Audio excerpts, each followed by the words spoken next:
नमस्कार, I am Shivani Singh. So friends, कैसे हैं आप सभी? मस्त होंगे होना यहाँ पे। और डियर फ्रेंड्स, जैसा आप देख पा रहे हैं कि हम कंटिन्यू प्रिपरेशन कर रहे हैं स्पेशल सीटेट दिसंबर एग्जाम 2025 की। और यहाँ पे टुडे सेशन है सीडीपी का प्रीवियस ईयर क्वेश्चंस पेपर और पेपर 1 और पेपर 2 दोनों ही एग्जाम्स के लिए बेस्ट यहाँ पे सेशन है, ठीक है ना। और प्रैक्टिस सेट यहाँ पर अगर हम बात करें, आज का जो प्रैक्टिस सेट है वो है 26।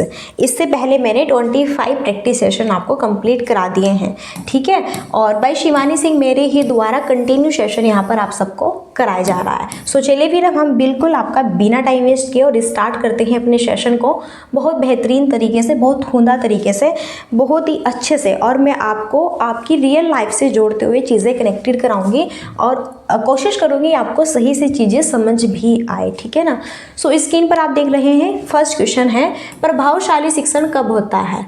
प्रभावशाली जो शिक्षण है वो कब होता है? देखो कि जब व्यक्तिगत विभिन्नताओं को अनदेखा व खारिज किया जाए, जब संप्रत्तियों को अमूर्त बनाकर व असंदर्भित तरीके से पढ़ाया जाए, जब कक्षा का वातावरण भय और तनाव पर डिपेंड हो, या फिर जब सीखने में संवेगों के इस्तेमाल को स्वीकार व संबोधित किया जाए।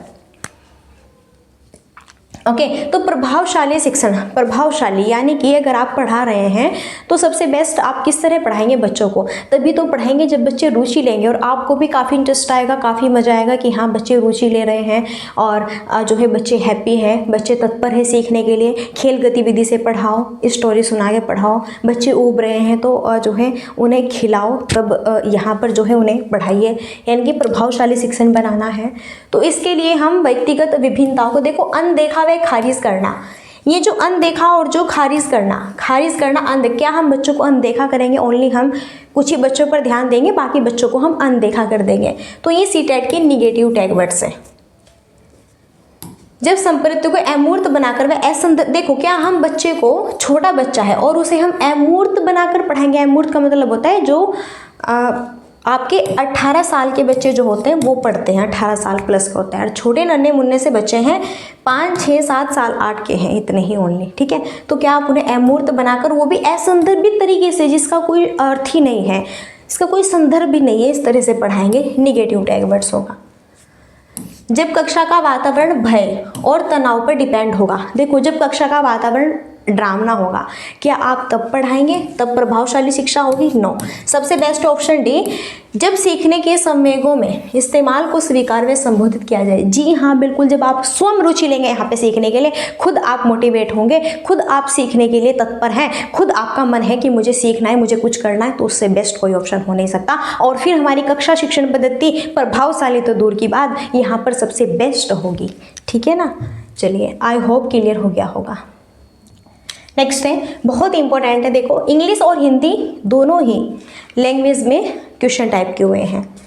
जब शिक्षक के WN नीति, जिसमें विद्यार्थियों को विभिन्न सोच के लिए प्रेरित किया जाता है, वह क्या जानते हैं, जब जानना चाहते हैं तथा उन्होंने विषय के अंत में क्या सीखा, अपनाते हैं, तब वह किन कौशलों को बढ़ावा दे रहे हैं। अधिसंज्ञान है याद रखना और प्रत्यय अनुकरण करना, अनुबंधन, ठीक है। तो टीचर्स WN नीति जिसमें विद्यार्थियों को विभिन्न सोच के लिए प्रेरित किया जा रहा है। विभिन्न सोच, जहाँ पर आलोचनात्मक, क्या, जहाँ पर आलोचनात्मक थिंकिंग का यूज़ किया जा रहा है, तो वहाँ पर बच्चे कैसे सीखेंगे? और आप जानना चाहते हैं कि बच्चे क्या करते हैं, क्या नहीं करते हैं। आप उनका टेस्ट लेते हैं, मूल्यांकन लेते हैं, उसका असेसमेंट लेते हैं, आकलन करते हैं। और जब हम बच्चे को नॉलेज डिफरेंट तरीके से देना चाहते हैं, वो भी अलग अलग कैटेगरी के माध्यम से, तो सबसे बेस्ट क्या होगा कि आप बच्चे को याद रखना और प्रत्यय रटाफिकेशन सिखाएंगे, या फिर कहेंगे कि अनुकरण कर लो, बस जैसे मैं बोल रहा हूँ ऐसे ही रट लीजिए, इसको समझना नहीं है, अनुबंधन नहीं, ठीक है। सबसे बेस्ट होगा क्या, मेटाकॉग्निशन, यानी कि अधिसंज्ञान ज्ञान। अधिसंज्ञान हमारी नॉलेज, हमारे मस्तिष्क और हमारी भावनाएं, हमारे इमोशंस, हमारे विचार, जब बेहतरीन तरीके से सारी चीज़ें एकदम सही से अपनी समस्याओं का समाधान करेंगे, सोचेंगे, समझेंगे, विचार विमर्श करेंगे, तर्क वितर्क करेंगे, तो यही तो क्या है, अधिसंज्ञान है, नॉलेज है। और ज्ञान को हम क्या कहते हैं, नॉलेज ही तो कहते हैं। ज्ञान है क्या भैया, नॉलेज ही तो है, और क्या है, ठीक है। निम्नलिखित में से कौन सी पद्धति शिक्षक केंद्रित है? देखो कौन सी पद्धति शिक्षक केंद्रित है। पद्धति यहाँ पर आपकी 3 टाइप्स की हो सकती है, बाल केंद्रित हो सकती है, शिक्षक केंद्रित हो सकती है, पाठ्य पुस्तक केंद्रित। अब न तो प्रेजेंट टाइम में पाठ्य पुस्तक केंद्रित है, न ही प्रेजेंट टाइम में शिक्षक केंद्रित है। अब यहाँ पर है तो सिर्फ और सिर्फ बाल केंद्रित शिक्षा है, और वो भी समावेशी शिक्षा है। आज की प्रेजेंट टाइम की बात कर रहे हैं, ठीक है। तो यहाँ पर हमें शिक्षक केंद्रित पद्धति इसमें कौन सी है वो बताना है।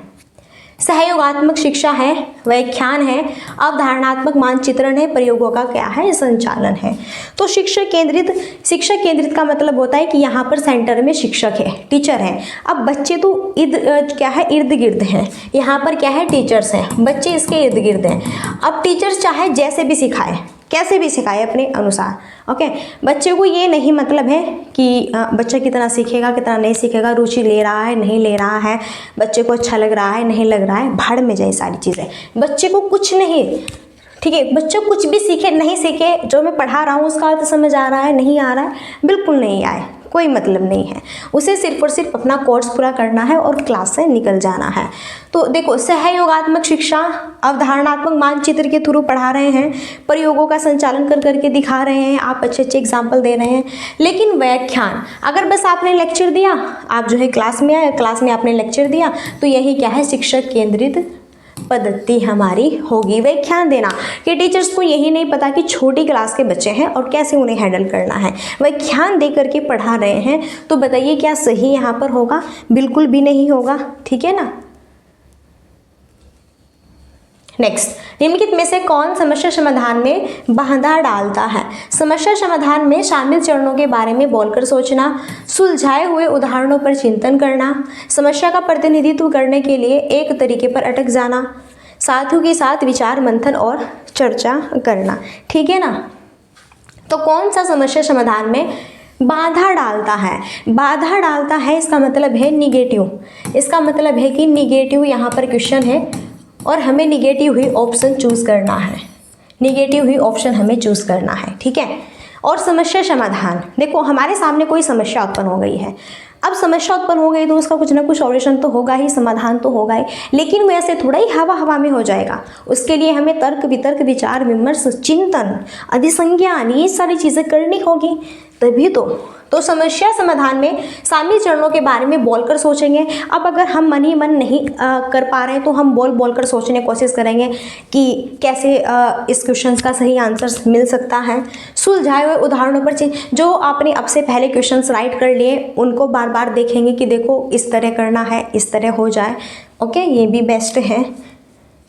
और हाँ, साथियों के साथ विचार मंथन करेंगे, बिल्कुल सही बात है। अब समस्या है तो आपस में सभी स्टूडेंट्स विचार जो है विमर्श करेंगे, विचार मंथन करेंगे, तभी तो बेहतरीन सीखेंगे।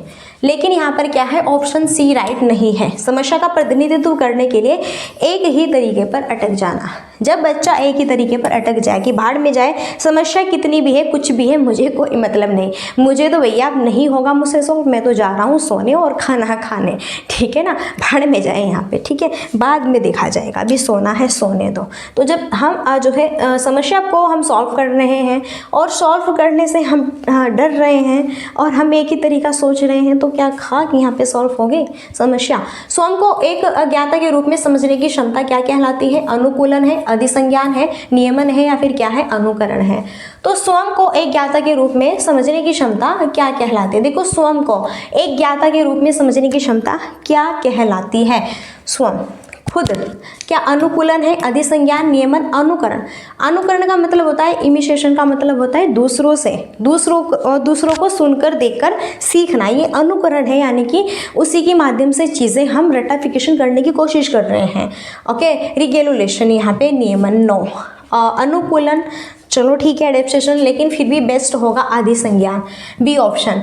जब स्वयं को एक अज्ञाता के रूप में समझने की क्षमता क्या कहलाती है? हम स्वयं को, अपने आप को हम परखना चाहते हैं, अपने आप को हम परख रहे हैं कि हम है क्या, हमारे अंदर कितनी नॉलेज है, हम कितना कर पाते हैं, हम कितनी देर तक पढ़ पाते हैं, हम 2 घंटे पढ़ पाते हैं कि 1 घंटा पढ़ पाते हैं, या हम 20 मिनट पढ़ पाते हैं, या हम बोर हो जाते हैं। हमारा माइंड कैसा है, हमारा माइंड सबसे ज़्यादा किस सब्जेक्ट को कैच करता है? देखो सभी स्टूडेंट्स अलग अलग जो है विषय पढ़ने में रुचि लेते हैं। किसी किसी स्टूडेंट्स का मैथ्स बहुत परफेक्ट होता है, इंग्लिश बहुत परफेक्ट होती है, साइंस बहुत परफेक्ट होता है, हिंदी बहुत परफेक्ट होती है, तो डिफरेंट, ठीक है ना। छात्रों में अपनी सोच में वैचारिक परिवर्तन करने में सक्षम बनाने के लिए एक शिक्षक को क्या करना चाहिए? व्याख्यान प्रणाली से स्पष्टीकरण करना चाहिए, छात्रों के साथ चर्चा करना और उदाहरण और गैर उदाहरण पेश करने चाहिए, बच्चों को उनकी सोच बदलने के लिए पुरस्कार प्रदान करने चाहिए, बच्चों को खुद से सोचने के लिए हतोत्साहित करना चाहिए और उन्हें सिर्फ शिक्षक की बात सुनने और उसका पालन करने के लिए कहना चाहिए। तो छात्रों में अपनी सोच में वैचारिक परिवर्तन करने में सक्षम बनाने के लिए टीचर्स को क्या करना है? जब छात्र अपनी सोच से, अपने विचारों से यहाँ पर सीखने की कोशिश करें तो उससे बेस्ट क्या होगा? तो देखो, अगर हम व्याख्यान पद्धति अपनाएंगे तो ये वैसे भी निगेटिव टैगवर्ड्स हैं, ध्यान देना एक एक पॉइंट्स पर। अगर हम पुरस्कार को अपनाएंगे तो पुरस्कार भी सीटेट का निगेटिव टैगवर्ड्स है, ठीक है। अगर हम बच्चे को हतोत्साहित करेंगे तो हतोत्साहित भी सीटेट का निगेटिव टैगवर्ड्स है। अगर आप इस तरह से निगेटिव और पॉजिटिव टैगवर्ड्स को पहचानना स्टार्ट कर देते हैं, ओके, तो बिल्कुल पेडागोगी में 90 नंबर जो आपके हैं फ्री है, बिल्कुल फ्री, कोई भी चार्ज नहीं है, ओनली थोड़ी सी प्रैक्टिस कर लीजिए यूट्यूब पर, ठीक है, बिल्कुल फ्री है। सो कहने का मतलब है ऑप्शन बी बिल्कुल राइट है कि छात्रों के साथ चर्चा करना और उदाहरण और गैर उदाहरण पेश करने चाहिए। अगर आप बच्चे को पढ़ा रहे हैं, क्या विषय है आपका, क्या पढ़ाना चाह रहे हैं या फिर क्या पढ़ा रहे हैं, किस लेवल से पढ़ा रहे हैं, किस माध्यम से आप उसे एग्जाम्पल्स दे रहे हैं, जो भी पढ़ा रहे हैं उसके जीवन से जुड़ते हुए एग्जाम्पल्स दीजिए। नेक्स्ट है, महारत उन्मुख शिक्षार्थियों की विशेषता है कि उनमें विफलता का दृष्टिकोण होता है डर और क्षमता का, कम वृद्धिशील, कम स्थिर, उच्च वृद्धिशील, उच्च स्थिर।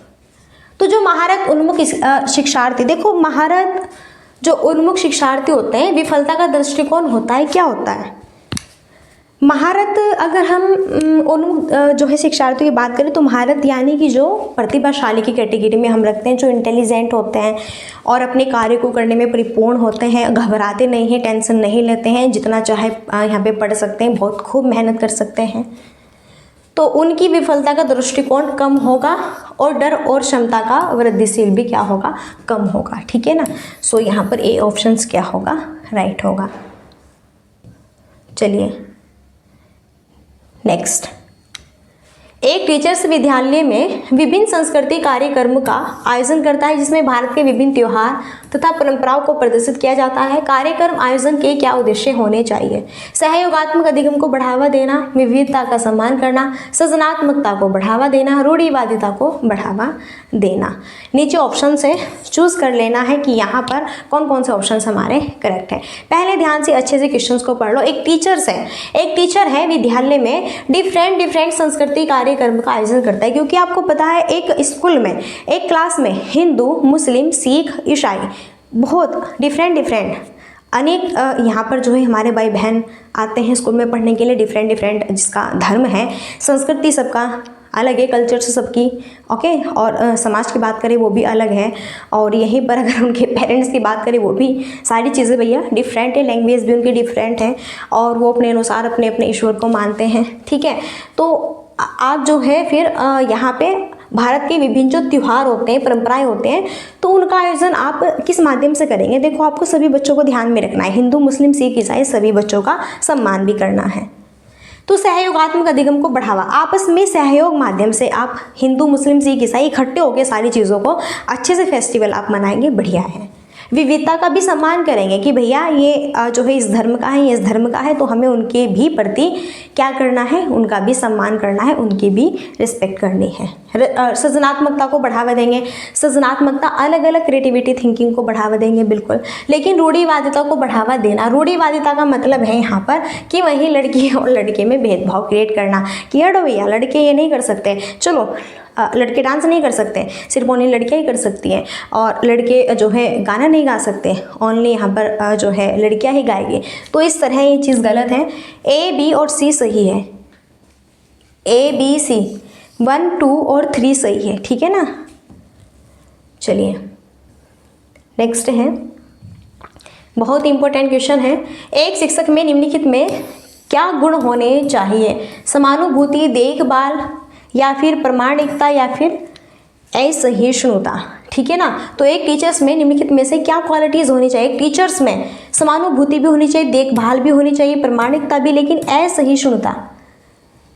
सहिष्णुता तो बेस्ट था, लेकिन असहिष्णुता ये आपका निगेटिव टैगवर्ड्स हो गया, ठीक है। तो अगर आप एक टीचर से आपके अंदर सबसे जो मेन क्वालिटी है वो आपका व्यवहार अच्छा होना चाहिए, बच्चों के प्रति, सभी के प्रति समानुभूति, लाड प्यार दुलार होना चाहिए, सभी बच्चों की आप केयर करते हो, प्रामाणिकता, प्रमाण के अनुसार सारी चीज़ें उन्हें क्लियर कराते हैं। फर्स्ट, सेकंड और थर्ड करेक्ट है, फर्स्ट, सेकंड और थर्ड करेक्ट है, ऑप्शन सी राइट होगा। नेक्स्ट है और लास्ट है, बच्चों को आंतरिक रूप में प्रेरित करने का एक प्रभावी तरीका क्या है? देखो, बच्चों को आंतरिक रूप में प्रेरित करने का एक प्रभावी तरीका क्या है? पुरस्कार प्रदान करना, बच्चे को दंड देना, या फिर सीखने का ऐसा माहौल बनाना जो अपनेपन और स्वायत्तता की भावना को बढ़ावा देता है, या फिर सूचना के पूर्ण अनुपालन और निष्क्रिय ग्रहण को प्रोत्साहित करना। तो भैया देखो, यहाँ पर बच्चों को आंतरिक रूप से मोटिवेट करने का एक प्रभावी तरीका क्या है? आप बच्चों को आंतरिक, देखो जो मोटिवेशन होता है, अभिप्रेरणा होता है जो, वह आपकी 2 टाइप्स की होती है। एक होती है बाहरी अभिप्रेरणा और एक होती है हमारी क्या, आंतरिक अभिप्रेरणा, ठीक है ना। तो अब हम किस तरह से और कैसे यहाँ पर, और हमें आंतरिक रूप से बच्चे को प्रेरित करना है। और बाह्य अभिप्रेरणा वो होता है जहाँ पे हम बाहरी चीज़ों से प्रभावित होते हैं, जैसे हम पुरस्कार पाने के लिए मेहनत कर रहे हैं, या फिर हमें टॉप करना है, समाज में नाम करना है, अपना पूरे स्कूल में नाम करना है सभी बच्चों के पीछे पछाड़ कर, तो ये क्या है, बाह्य मोटिवेशन है। लेकिन आंतरिक रूप से हम प्रेरित हैं, तो पुरस्कार पाने के लिए, दंड देने के लिए, या फिर आप अनुकरण कर रहे हैं, निष्क्रिय ग्रहण कर रहे हैं, तो ये निगेटिव है। सबसे बेस्ट होगा ऑप्शन सी, सीखने का ऐसा माहौल बनाए जो अपनेपन और स्वायत्तता की भावना को बढ़ावा देता है। यही क्या है, यही आपका आंतरिक अभिप्रेरणा को मोटिवेट करने के लिए बेहतर होगा, ठीक है ना। यहाँ पर बच्चा खुद एक ऐसा माहौल क्रिएट कर रहा है जिसमें कि अपनेपन उसे झलके। सो फाइनली लास्ट हमारी क्वेरी यही है, like and share and subscribe की। सो सेशन अगर अच्छा लगता है, और इसकी पीडीएफ भी, सारी पीडीएफ आपको टेलीग्राम पर मिल जाएगी, ठीक है ना। फटाफट सभी फ्रेंड ज्वाइन कर लीजिए, बहुत इंपॉर्टेंट सेशन है। आई होप बढ़िया अच्छे से सारी चीज़ें समझ आ रही होगी। अगर कोई डाउट से कोई दिक्कत है सो प्लीज़ आप मुझे बता सकते हैं, ठीक है ना।